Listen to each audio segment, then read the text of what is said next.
நண்பர்களே, ராமேஸ்வரம் கோயிலுக்கு சென்றவர்கள் பல 22 தீர்த்தங்களில் குளிப்பார்கள். ஆனால் ஒரு கேள்வி உங்களுக்கு தோன்றியதா? ஒரே கோவில் வளாகத்துக்கு இருக்கும் 22 கிணறுகளில் தண்ணீர் எப்படி 22 விதமான சுவையிலும் தன்மையிலும் இருக்க முடியும்? இன்னும் ஆச்சரியமான விஷயம் என்னவென்றால், சில கிணறுகள் ஒன்றுக்கொன்று மிக அருகில் இருந்தாலும் அவற்றின் தண்ணீர் ஒரே மாதிரி இல்லை. இதற்கு பின்னால் இருக்கும் ரகசியம் என்ன? புராணமா, விஞ்ஞானமா அல்லது இரண்டும் சேர்ந்து ஒரு அதிசயமா? இன்று ராமேஸ்வரம் கோவிலின் 22 தீர்த்தங்களின் மர்மத்தை பற்றி தெரிந்து கொள்ளப் போகிறோம். தமிழகத்தின் தென்முனையில் அமைந்துள்ள ராமேஸ்வரம் இந்து சமயத்தின் மிக புனிதமான தலங்களில் ஒன்றாக கருதப்படுகிறது. இங்கு அமைந்துள்ள புகழ்பெற்ற ராமநாத சுவாமி கோவில் உலகம் முழுவதிலும் இருந்து பக்தர்களை ஈர்க்கிறது. குறிப்பாக இந்த கோவிலின் 22 தீர்த்தங்கள் பல நூற்றாண்டுகளாக மக்களை ஆச்சரியப்படுத்தி வருகின்றன. ராமாயணத்தின்படி இலங்கையில் ராவணனை வென்ற பிறகு ராமர் பிரம்மகத்தி தோஷம் நீங்க சிவபெருமானை வழிபட முடிவு செய்தார். அதற்காக ராமேஸ்வரத்தில் சிவலிங்க பிரதிஷ்டை செய்து வழிபட்டார். அந்த வழிபாட்டிற்கு முன் புனித நீராடுவதற்கு 22 தீர்த்தங்கள் உருவாக்கப்பட்டதாக புராணங்கள் கூறுகின்றன.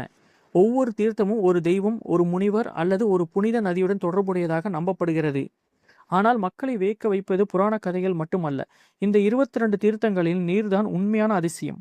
அனைத்து கிணறுகளும் ஒரே கோவில் வளாகத்தில் இருக்கின்றன. சில கிணறுகள் சில மீட்டர் தூரம் இடைவெளி மட்டும் உள்ளன. இருந்தும் ஒவ்வொரு கிணற்றின் தண்ணீரும் தனித்தனி சுவை, மனம் மற்றும் கனிம சத்துக்களை கொண்டிருக்கிறது என பல ஆய்வுகள் குறிப்பிடுகின்றன. சில தீர்த்தங்களின் தண்ணீர் இனிப்பாக இருக்கும், சிலவற்றில் சிறிது உப்பு சுவையாக இருக்கும், சிலவற்றில் மிக குளிர்ச்சியாக இருக்கும், மற்ற தண்ணீர் சாதாரண வெப்பநிலையில் இருக்கும். இது எப்படி சாத்தியம்? புவியியல் வல்லுநர்கள் கூறுவதன்படி ராமேஸ்வரம் பகுதி அடிநிலம் அமைப்பு மிகவும் தனித்துவமானது. பல்வேறு அடுக்குகளை கொண்ட பாறைகள், மணல் அடுக்குகள் மற்றும் நீர்வழி காரணமாக ஒவ்வொரு கிணறும் வெவ்வேறு நிலத்தடி நீர் மூலங்களுடன் இணைந்திருக்கலாம். அதனால் ஒரே பகுதியில் இருந்தாலும் தண்ணீரின் தன்மை வேறுபாடு ஏற்படுகிறது. இன்னும் ஒரு ஆச்சரியம் என்ன தெரியுமா? ராமேஸ்வரம் கடலால் சூழப்பட்ட தீவு. பொதுவாக இத்தகைய பகுதியில் நிலத்தடி நீர் உப்புத்தன்மை கொண்டதாக இருக்கும். ஆனால் இந்த 22 தீர்த்தங்களிலும் பெரும்பாலானவற்றில் தண்ணீர் குடிநீராக இருப்பது விஞ்ஞானிகளை வியக்க வைக்கிறது.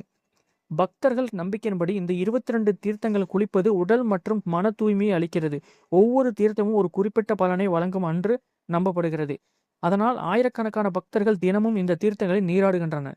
கோவிலில் தீர்த்த நீராட்டு ஒரு குறிப்பிட்ட வரிசையில் நடைபெறுகிறது. முதலில் கடலில் உள்ள அக்னி தீர்த்தத்தில் நீராடி பின்னர் கோவிலுக்கு இருக்கும் 22 தீர்த்தங்கள் நீரை தலையில் பெற்றுக்கொள்கிறார். இது ஒரு ஆன்மீக பயணமாக கருதப்படுகிறது. இந்த 22 தீர்த்தங்களில் சிலவற்றில் பெயர்கள் மிகவும் சுவாரஸ்யமானவை.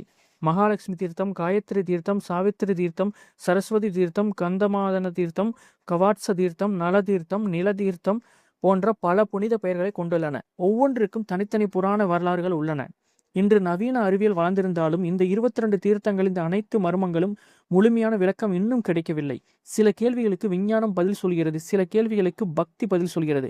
ஆனால் இரண்டையும் தாண்டி இந்த இடம் மனிதர்களை வியப்பில் ஆழ்த்தும் ஒரு அற்புதமாக இருக்கிறது.